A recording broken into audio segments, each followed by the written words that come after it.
بسم اللہ الرحمن الرحیم۔ عقیدہ عذاب قبر اور مسلک پرستوں کی مغالطہ آرائیاں۔ موضوع قبر۔ Post number 3۔ سابقہ پوسٹ اہل حدیث قبر کی ایک نئی تشریح کرتے ہیں۔ جز نمبر 2۔ سابقہ قسط کے حوالے سے ان کا یہ کہنا کہ یہ استثنائی معاملہ ہے، کھلا دھوکہ ہے۔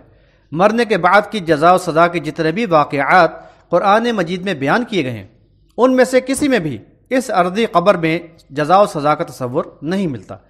حیرت کی بات ہے کہ اللہ تعالیٰ نے قرآن کریم میں سارے کے سارے استثنائی معاملات بیان فرما دیے، مگر وہ قاعدہ کلیہ کہیں بھی بیان نہ فرمایا جو آج ان اہل حدیثوں کے ایمان کی بنیاد بنا ہوا ہے۔ قاعدہ کلیہ اس بات کو کہتے ہیں جو تمام انسانوں کے لیے یکساں ہو، اور استثناء اسے کہا جاتا ہے جو اس قانون سے ہٹ کر قرآن و حدیث میں بیان کیا گیا ہو۔ اگر قرآن مجید میں مرنے کے بعد کی جزا و سزا کے بے شمار واقعات بیان کیے گئے ہوتے اور ان میں اسی ارضی قبر میں جزا و سزا کا تصور دیا گیا ہوتا تو وہ ایک قاعدہ کلیہ سمجھا جاتا، اور فی الحال بیان کیے گئے متعدد قوموں کے واقعات پھر استثناء قرار پاتے۔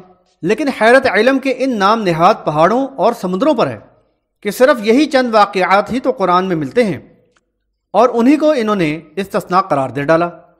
اس کا مطلب ہوا کہ قرآن میں مرنے کے بعد کی جزا و سزا کا قانون بیان ہی نہیں کیا گیا، جو کچھ ہے وہ محض استثنائی ہے۔ مزید فرماتے ہیں کہ دنیا بھر سے ایک قوم ہندو اپنے مردے جلا دیتی ہے، اور یہ استثناء ہے۔ یہ بھی فرماتے ہیں کہ گنتی کر لی جائے کہ کس کی تعداد زیادہ ہے، دراصل یہ فرقہ وارانہ تعصب ہے، ورنہ اللہ نے تو ہر چیز کھول کھول کر بیان کر دی ہے۔ اگر یہ قرآن کا کلیہ مان لیں کہ مرنے والے کی روح یعنی عالم برزخ میں روک لی گئی ہے، اب عذاب و راحت کا معاملہ قیامت تک وہی ہوگا، تو انہیں ادھر ادھر بھٹکنے، متضاد باتیں بنانے اور مستثنیات کے چکر میں پھنسنے کی ضرورت نہ پڑے۔ ان کی علمیت کے دعوے تو بڑے ہیں، لیکن نام نہاد اہل حدیث علماء یہ بھی نہیں جانتے کہ اسلام میں کسی بھی چیز کی بنیاد اکثریت و جمہوریت نہیں، بلکہ اللہ تعالیٰ کی طرف سے نازل کردہ طریقہ کار ہے۔ ہمارا ایمان تو اسی پر ہے۔ لیکن پھر بھی اگر بات شماریات کی ہی ہے تو دنیا کا سب سے بڑا ملک چین ہے، جہاں مردوں کو دفنایا نہیں جاتا۔ دوسرے نمبر پر بھارت کی اکثریت ہندوؤں پر مشتمل ہے جو اپنے مردوں کو نظر آتش کر دیتے ہیں۔ سری لنکا، جاپان اور مشرق بعید کے کروڑوں افراد جو بدھ مت کے ماننے والے ہیں اپنے مردے دفنائے بغیر ٹھکانے لگا دیتے ہیں۔ پھر کمیونسٹ سوشلسٹ ممالک کے کروڑوں افراد میں بھی تدفین کا طریقہ نہیں۔ کیا اتنی بڑی تعداد بھی استثنائی کہلائے گی؟ کیا ان قوموں کے لیے عذاب قبر مؤخر کر دیا گیا ہے؟ گویا کہ پھنسے تو بیچارے وہی پھنسے جو اللہ تعالیٰ کے سکھائے ہوئے طریقے کے مطابق اپنے مردے دفناتے رہے، اور وہ صاف چھوٹ گئے جو قبروں سے دور رہے۔ کیا نبی صلی اللہ علیہ وسلم نے اسی قبر کے لیے واضح یقین دہانی فرمائی ہے؟ رجسٹرڈ جماعت المسلمین والے اپنی کتاب ارضی قبر یا فردی قبر میں فرماتے ہیں، غور فرمائیے کہ اللہ کے رسول صلی اللہ علیہ وسلم نے صحابہ سے ارشاد نہیں فرمایا تم دفن تو اس ارضی قبر میں کرنا، مردوں کا عذاب کسی فردی قبر میں ہوتا ہے، بلکہ واضح طور پہ یقین دہانی کرا دی کہ عذاب اسی قبر میں ہوتا ہے جس میں مردوں کو دفنایا جاتا ہے۔ لیکن ساری زندگی رسول اللہ صلی اللہ علیہ وسلم نے کبھی کسی اور قبر کا ذکر ہی کیا، اشارہ تک نہیں کیا، اور نہ ہی صحابہ رضوان اللہ علیہم اجمعین میں سے کسی ایک نے پوچھا کہ ان مردوں کا کیا بنے گا جو دفن نہیں کیے جاتے، درندے جن کو لقمہ تر بنا لیتے ہیں یا جن کو جلا دیا جاتا ہے۔ ایسی باتوں کی بنیاد محض جہالت اور قرآن فہمی کی بصیرت سے محرومی ہے۔ کتاب اللہ میں رحمت، دعا اور ادائیگی صلاح کے لیے ایک ہی لفظ صلاح استعمال ہوا ہے۔ کبھی کسی صحابی رضی اللہ عنہ نے یہ نہیں پوچھا کہ یہاں صلاح کے کون سے معنی ہیں، بلکہ قرآن و حدیث میں جہاں بھی لفظ صلاح آتا ہے اس کے نفس مضمون سے اس کے معنی خود واضح ہو جاتے ہیں۔ اسی طرح جہاں کہیں کسی کی تدفین یا قبر پہ کسی کام کے منع کرنے کا حکم آتا ہے تو وہاں اس سے مراد یہ دنیاوی قبریں ہی ہیں، لیکن جہاں کہیں جزا و سزا کی بات بیان کی جاتی ہے تو اس سے مراد عالم برزخ ہی ہوتا ہے جس کی تفصیل بیان کی جا چکی ہے۔ اب صحابہ رضوان اللہ علیہم اجمعین نعوذ باللہ ان رجسٹرڈ جماعت المسلمین والوں کی طرح دین کی بصیرت سے محروم تو نہ تھے کہ قبر کے ہر تذکرے پر سوال کرتے کہ یا رسول اللہ یہ کون سی قبر ہے۔ ان کے سامنے تو قرآن کے بیان کردہ واضح ثبوت موجود تھے۔ یہی وجہ ہے کہ کہ جب نبی صلی اللہ علیہ وسلم نے وفات پا جانے والی یہودی عورت پر سے گزرتے ہوئے فرمایا یہ اس پر رو رہے ہیں اور یہ اپنی قبر میں عذاب دی جا رہی ہے، تو صحابہ رضوان اللہ علیہم اجمعین میں سے کسی نے بھی سوال نہیں کیا کہ یہ کون سی قبر ہے، ابھی تو یہ دفن بھی نہیں ہوئی اور آپ فرما رہے ہیں کہ یہ اپنی قبر میں عذاب دی جا رہی ہے۔ نبی صلی اللہ علیہ وسلم نے اپنے صاحبزادے کے لیے فرما دیا تھا جنت میں اس کے لیے ایک دودھ پلانے والی ہے۔ صحابہ رضوان اللہ علیہم اجمعین میں سے کسی نے نہیں پوچھا کہ یا رسول اللہ صلی اللہ علیہ وسلم آپ نے تو انہیں یہاں زمین میں دفن کیا تھا، پھر انہیں جنت میں کیسے جزا دی جا رہی ہے؟ ثابت ہوا کہ ان کا یہ کہنا کہ تم دفن تو اس ارضی قبر میں کرنا، مردوں کو عذاب کسی فردی قبر میں ہوتا ہے، قرآن و حدیث کے بتائے ہوئے طریقے کا انکار اور اپنے خود ساختہ عقیدے کا دفاع ہے، اور صحابہ رضوان اللہ علیہم اجمعین کے طرز عمل سے بظاہر استدلال کرنا اور اس کو بطور بنیاد پیش کرنا بھی ان کا ایک فریب ہے، ورنہ انہیں صحابہ رضوان اللہ علیہم اجمعین سے کیا نسبت؟ صحابہ رضوان اللہ علیہم اجمعین حقیقی مسلم تھے، ان کی طرح محض نام کے نہیں جو اللہ کی بارگاہ میں مسلم رجسٹرڈ ہوئے تھے، مشرکانہ عقائد رکھنے والے طواغیت کے یہاں نہیں۔ پھر نبی صلی اللہ علیہ وسلم سے جھوٹ منسوب کرنے کی جسارت کرتے ہیں کہ بلکہ واضح طور پر یقین دہانی کرا دی کہ عذاب اسی قبر میں ہوتا ہے جس میں مردوں کو دفنایا جاتا ہے۔ اب کوئی ان سے پوچھے کہ اس دنیاوی قبر میں عذاب و راحت کی یقین دہانی ہے کہاں؟ ذرا کوئی حوالہ تو دیں۔ البتہ جنت اور جہنم میں اس جزا یا سزا کی زبان نبوت نے بارہا یقین دہانی کرائی۔ ملاحظہ فرمائیے کہ درج ذیل احادیث میں نبی صلی اللہ علیہ وسلم نے کتنے واضح انداز میں یہ یقین دہانیاں کرائی ہیں۔ بخاری کتاب الصلاح باب هل ينبش قبور مشرک الجاہلیہ کے اندر یہ روایت بیان ہوئی ہے، مسجد نبوی کی تعمیر کے موقع پر وہاں موجود مشرکین کی قبریں نبی صلی اللہ علیہ وسلم کے حکم پر کھود دی گئیں۔ کیا رسول اللہ صلی اللہ علیہ وسلم اس سے بھی بڑھ کر کوئی یقین دہانی کرا سکتے تھے؟ اللہ و رسول صلی اللہ علیہ وسلم کے دشمن امیہ بن خلف کی لاش جس کے ٹکڑے ٹکڑے ہو گئے تھے یوں ہی زمین پر چھوڑ دی گئی اور اسے قبر میں دفن نہیں کیا، بحوالہ بخاری کتاب مناقب الانصار باب ما لقی النبی او اصحابہ من المشرکین بمکہ۔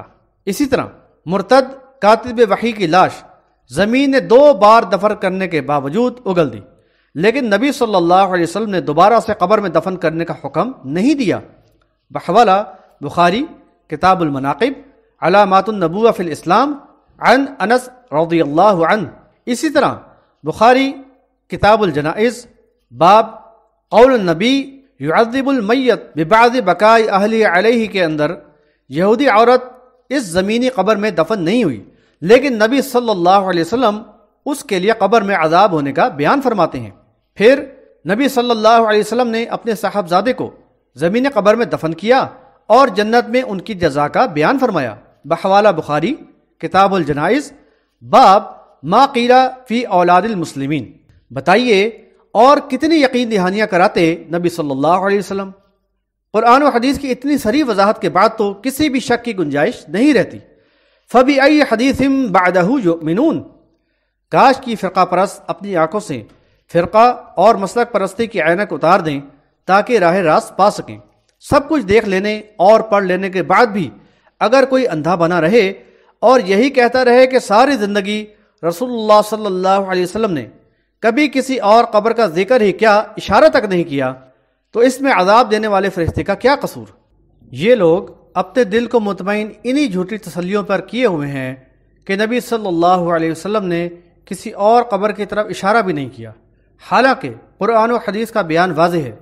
یہ نبی صلی اللہ علیہ وسلم کی تعلیمات ہی تھیں کہ صحابہ کرام رضوان اللہ علیہم اجمعین اپنے مردوں کو دفناتے اسی دنیاوی ارضی قبر میں تھے، لیکن اسے عذاب و راحت کا مقام نہیں سمجھتے تھے۔ ملاحظہ فرمائیے بخاری کتاب المغازی باب مرض النبی صلی اللہ علیہ وسلم و وفاتہ کی یہ روایت۔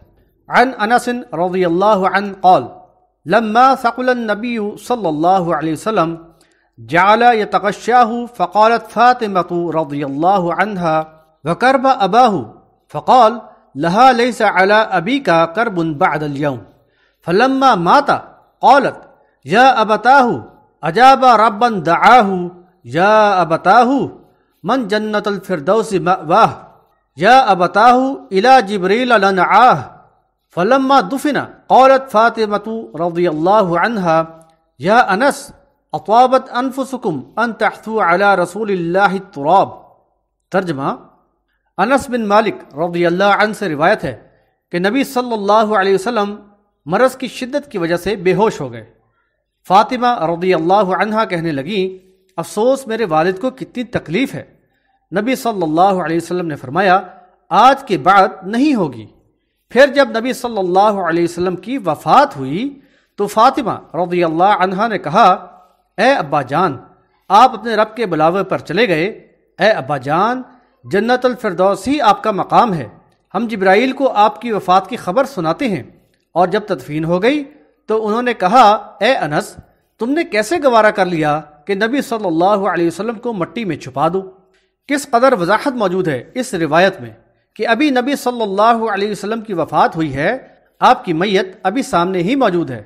فاطمہ رضی اللہ عنہا گمان کرتی ہیں کہ ابھی جبرائیل علیہ السلام کو بھی نبی صلی اللہ علیہ وسلم کی وفات کا علم نہ ہوا ہوگا، اور عقیدہ یہ ہے کہ آپ اللہ کے بلاوے پر اللہ تعالیٰ کے پاس چلے گئے، جنت الفردوس میں اپنے مقام پر چلے گئے۔ یعنی صحابہ رضوان اللہ علیہم اجمعین کا یہ عقیدہ تھا کہ نبی صلی اللہ علیہ وسلم کو وفات کے بعد ملنے والی جزا کا مقام یہ دنیاوی ارضی قبر نہیں بلکہ جنت الفردوس ہے۔ لہذا وہ لوگ غلطی پر ہیں جو یہ عقیدہ رکھتے ہیں کہ نبی صلی اللہ علیہ وسلم وفات کے بعد اپنی مدینے والے قبر میں ہی قیام پذیر ہیں اور وہاں پر پڑھا جانے والا درود خود سنتے ہیں، سلام سنتے ہیں، جواب دیتے ہیں، مصافحہ کرتے ہیں۔ مزید یہ کہ نبی صلی اللہ علیہ وسلم نے وفات سے قبل فاطمہ رضی اللہ عنہا سے فرمایا، انی اول اہلہ یتبعوہ۔ ترجمہ: کہ میرے گھر والوں میں سے سب سے پہلے تم مجھ سے ملو گی۔ بحوالہ بخاری کتاب المغازی، باب مرض النبی صلی اللہ علیہ وسلم و وفاتہ۔ اپنی ازواج سے فرمایا، اسرعکن لحاقا بی اطولکن یدا۔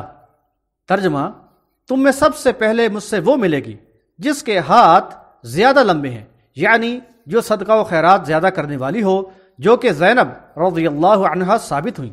بحوالہ مسلم کتاب الفضائل، فضائل زینب رضی اللہ عنہا۔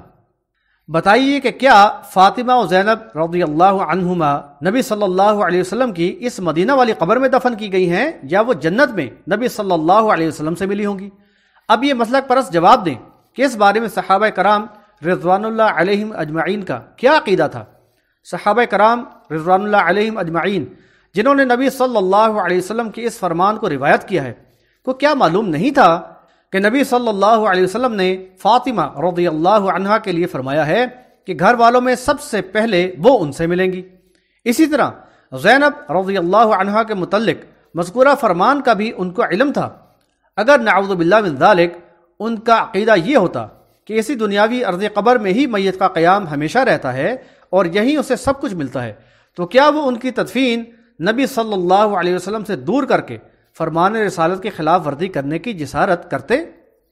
قرآن و حدیث کا علم تو ان مسلک پرستوں کو چھو کر نہیں گزرا، محض لوگوں کو گمراہ کرنے کے لیے ہانک لگا دی کہ غور فرمائیے کہ اللہ کے رسول صلی اللہ علیہ وسلم نے صحابہ سے ارشاد نہیں فرمایا تم دفن تو اس ارضی قبر میں کرنا، مردوں کا عذاب کسی فردی قبر میں ہوتا ہے۔ یہ مضمون ابھی جاری ہے۔